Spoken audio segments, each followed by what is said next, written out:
Olá, turmas, tudo bem? Vocês já me conhecem, eu sou o professor Kim Raoni, da disciplina Educação Física, e hoje nós temos a aula de número 14, Revisão e Avaliação. Vamos lá, vamos recapitular os principais tópicos aprendidos ao longo dessa unidade.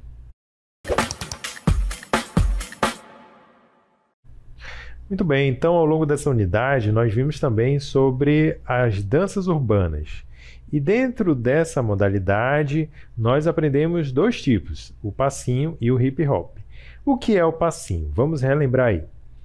O passinho é uma dança brasileira que surgiu nas comunidades do Rio de Janeiro, misturando funk, samba, break e criatividade local. É marcado por movimentos rápidos de pernas, giros e improvisos. No Amazonas, o passinho também ganhou espaço, sendo recriado com influências regionais. Então, nós aprendemos que o passinho é um estilo de dança muito característico dos jovens que surgiram lá nas comunidades e favelas do Rio de Janeiro, tendo forte influência do break americano, mas misturando, mesclando com características também do samba nacional, do funk, que também é muito diferente do funk americano. E ele ganhou traços dessa regionalidade, se espalhando pelo mundo inteiro, aliás, pelo Brasil inteiro, né? De tal forma que ele também foi tombado, assim como o samba, ele foi tombado também como um patrimônio cultural brasileiro, dada a criatividade com que o povo recriou, né, esse estilo de dança. E o Amazonas também não ficou para trás, nós também adquirimos aí essa modalidade, né, essa forma de dançar, e incrementou-se com traços regionais, incluindo também aplicando o passinho, por exemplo, em danças do brega elétrico, né, e de outros estilos de música regional aqui do norte. Então, para você ver como que a cultura ela é dinâmica, ela vai pegando, vai se apropriando e vai transformando aquilo de acordo com a localidade, de acordo com a cultura local. Então, nós vimos também os passos do passinho, né? Os passos principais. Entre eles, nós aprendemos que tem o sabará, a embolada, sabará frente e trás e a rabiscada, que nós demonstramos por meio desse vídeo, né? Mostrando a característica desses passos do passinho, né? O sabará é o mais conhecido por todos, que é essa forma aqui, ó, de esticar bem a perna para o lado, joga para trás e joga para frente, né? Na verdade, esse daqui é o sabará frente e trás, tá bom? Então, esse daqui é uma forma do passinho. Existem outros passos também, bem dinâmicos e bem característicos. E depois do passinho, nós aprendemos sobre outro estilo, que é o hip hop. Então, o hip hop é um movimento cultural, na verdade, né? Ele não vai ser exatamente a dança, embora a gente acabe logo associando direto com a dança, né? Mas é, na verdade, um movimento cultural que surgiu lá nos Estados Unidos, na periferia dos Estados Unidos, que envolve a dança, chamada breaking, a música, que é o rap, a arte, que é o grafite, e a atitude do passista, né, do b-boy ou da b-girl, né, que são os dançarinos do breaking. Então, a dança hip hop tem gestos marcados, deslocamentos amplos e muita energia. É praticada em batalhas, festas e escolas, sendo uma forma de empoderamento e expressão. Então, gente, lá para a década de 50, 60, que foi quando começou a surgir o movimento do hip hop, os jovens eles costumavam ir para os bailes, né? Seja nas antigas discotecas, como também nos bailes que eram feitos ao ar livre, mesmo lá nos becos, né? E eles acabavam se confrontando mesmo, eles criavam ali os grupos, né? Os grupos relacionados à identidade de cada um, de cada bairro, e para demonstrar força, domínio, poder, né, eles acabavam fazendo esse conflito, né, esse enfrentamento por meio da dança do breaking e do rap, né? Então, enquanto estavam lá os b-boys, né, que são os dançarinos mostrando a habilidade por meio do breaking, também lá no palco estavam os rappers, né, disputando quem conseguia fazer mais rápido, mais criativo as letras do rap, né, que geralmente eram feitas assim na hora. Na hora que estavam lá, eles começavam a fazer a disputa para ver quem conseguia ter mais criatividade e também mais velocidade na forma de declamar, né, o rap, ou seja, a poesia que eles estavam ali criando na hora. Então, nessa época era muito comum isso. Hoje em dia já não se tem mais tanto isso, né? Inclusive existem competições do breaking. Houve uma tentativa de colocar o breaking como uma modalidade olímpica, né? Isso daí ainda está sendo discutido. Então, para você ver como que ela ganhou uma amplitude muito grande, né? O hip hop. E nós mostramos também um vídeo. Vamos relembrar esse vídeo aí. Olá, saudações galera, meu nome é Ailton Esquerdo, eu sou b-boy, faço parte do grupo Nativos Crew e eu danço há 11 anos na cena manauara, beleza? Vamos lá conhecer um pouco do breaking, que é um dos pilares, um elemento da cultura hip hop.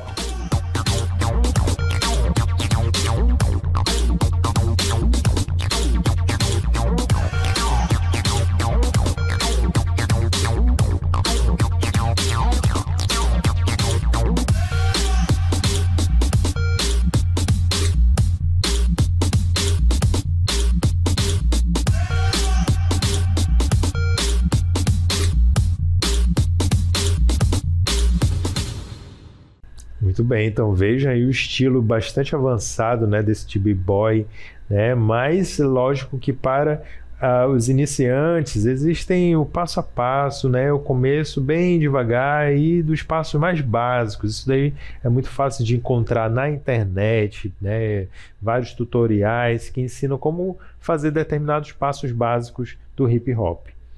Nós discutimos também sobre a dança e a consciência corporal. E aí nós vimos que a dança urbana desenvolve a consciência corporal, ou seja, a percepção do corpo em movimento, controle, equilíbrio e expressão.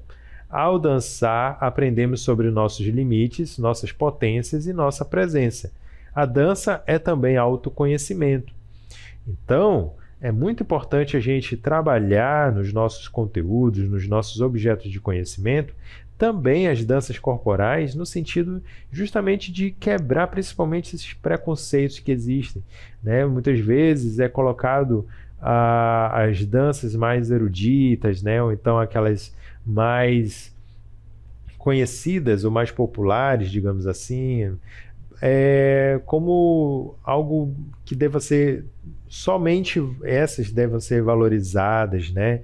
E por exemplo, o balé, ou até mesmo as danças folclóricas, né? Somente essas que têm que ser valorizadas, mas não é assim. Existe uma infinidade de estilos de danças e ainda se existe muito preconceito em relação às danças urbanas, no sentido de que acham que esse tipo de dança são danças feias ou danças que não contribuem nada com a sociedade, que devem ser esquecidas ou marginalizadas mesmo, mas na verdade não é bem assim. À medida que a gente vai estudando esse tipo de dança, existem esse lado dos benefícios que a dança traz, né, para a nossa saúde, para o nosso desenvolvimento motor, mas também existe o lado específico aí das danças urbanas que está relacionado ao lado político, ao lado econômico, justamente criticando a realidade social e econômica e política do momento, né? Então, é um veículo de expressão social também as danças urbanas. Depois nós aprendemos sobre as lutas brasileiras. Dentre elas, nós falamos especificamente sobre a capoeira e o ruca-ruca. Então, a capoeira ela tem os seus próprios códigos e rituais. ela mistura luta, dança, música e jogo corporal. A prática da capoeira é feita em roda, com instrumentos como berimbau, atabaque e pandeiro, esses que estão sendo visualizados aí na imagem. O berimbau, que é o instrumento mais principal da capoeira, mais icônico, né, da capoeira, é justamente esse que parece um arco, né? Então ele tem um som muito característico e é ele que embala o ritmo real da capoeira. Então, a capoeira envolve rituais como a formação da roda, a saudação ao berimbau e o canto coletivo. Os códigos são transmitidos oralmente e corporalmente, como respeito ao mestre, o ritmo da música e a leitura dos movimentos do parceiro. Então, tudo tem ali um ritual, gente, na capoeira, desde o início, a formação da roda, todo mundo ali junto, em pé, assistindo os dois jogadores, né, os dois capoeiristas realizando o jogo da capoeira ali, cantando, enquanto dois estão jogando, o restante está cantando, está batendo palma, está reverenciando, está homenageando. Então, tudo isso faz parte desse conjunto de rituais e códigos da capoeira. E com relação aos elementos técnico-táticos, nós vimos que os movimentos da capoeira incluem esquivas, gingas, golpes e acrobacias. A estratégia consiste em observar, responder e improvisar. A ginga é o movimento base que mantém o corpo em constante ação e prepara para ataques e defesas. Então a ginga vai ser aquele movimento para lá e para cá, né, com um passo para trás, depois trocando com a perna, que faz com que esse movimento se torne imprevisível. Os demais golpes eles vão ser totalmente imprevisíveis, você não sabe para qual lado ele vai chutar, qual lado ele vai abaixar, né? Isso traz uma certa vantagem para o jogador da capoeira. Conforme a gente vai ver aqui nesse vídeo, relembrar também os tipos de golpes que existem dentro do jogo da capoeira.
Muito bem, com relação à indumentária, né, as vestimentas e também ao espaço da capoeira, nós vimos que a indumentária ela varia, mas geralmente inclui calça branca e camiseta com o símbolo do grupo.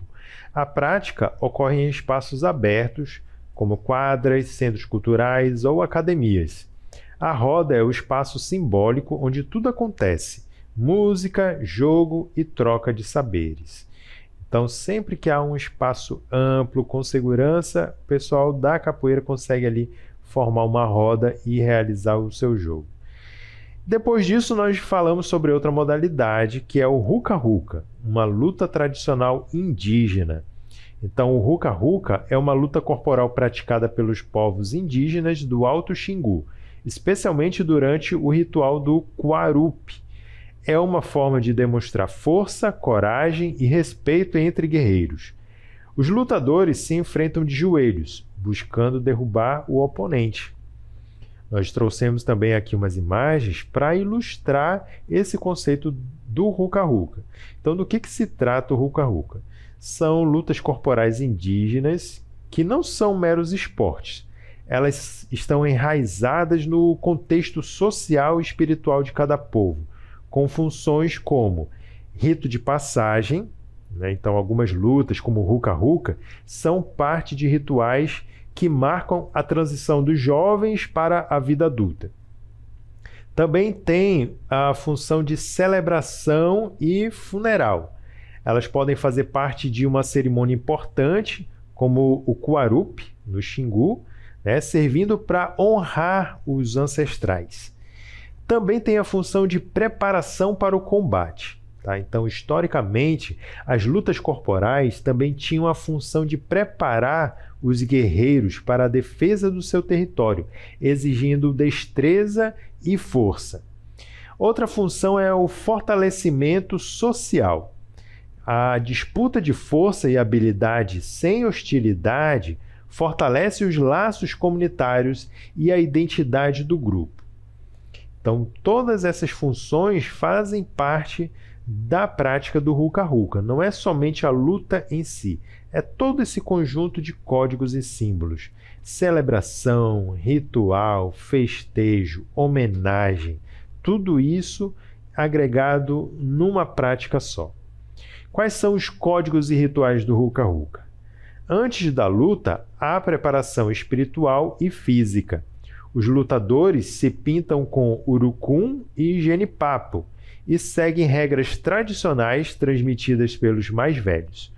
O combate é rápido e respeitoso, com gestos que indicam o início e fim da disputa. Então, gente, os lutadores eles geralmente se paramentam, né? Eles se ornamentam todinho para esse momento, porque é um momento de festejo. Então, eles colocam todas as suas melhores ornamentações, né? Desde a pintura até as vestimentas, os braceletes, as joelheiras, todos os ornamentos que fazem parte da cultura de cada aldeia. E aí, então, eles iniciam a luta, os dois jogadores que vão para o centro do campo ali, eles iniciam primeiro se posicionando de frente um para o outro, mas girando ao redor de um eixo, né? Eles vão fazendo gritos e sons, né? Muito característicos, imitando animais, né? E aí eles giram de frente um para o outro e, no determinado momento, eles se atracam, né? Caindo de joelhos no chão e tentando empurrar fortemente o outro para que caia de costas no chão. Então é assim que acontece a luta do Ruca-Ruca. E quais são os elementos técnico-táticos dessa luta? A técnica envolve agarrar o adversário e desequilibrar ele. Não há golpes violentos, tipo soco, chute, nem chaves, né? Mas o objetivo é derrubar com controle. A tática está na observação, na força e na postura corporal. É uma luta de contato direto, mas com forte dimensão ritual. E depois de todo esse conteúdo de lutas, nós falamos sobre as práticas corporais de aventura, dentre elas o slackline. E o que é o slackline? É uma atividade em que a pessoa caminha, salta ou faz manobras sobre uma fita esticada entre dois pontos. Trabalha equilíbrio, concentração e força, pode ser praticado por iniciantes ou por atletas experientes com diferentes níveis de dificuldade. Então, esse é o conceito principal do slackline, que é um dos tipos de esporte de aventura urbana, mas também pode ser praticado no ambiente natural, tá bom? Então a gente vai ficando por aqui, agradeço a atenção de todos.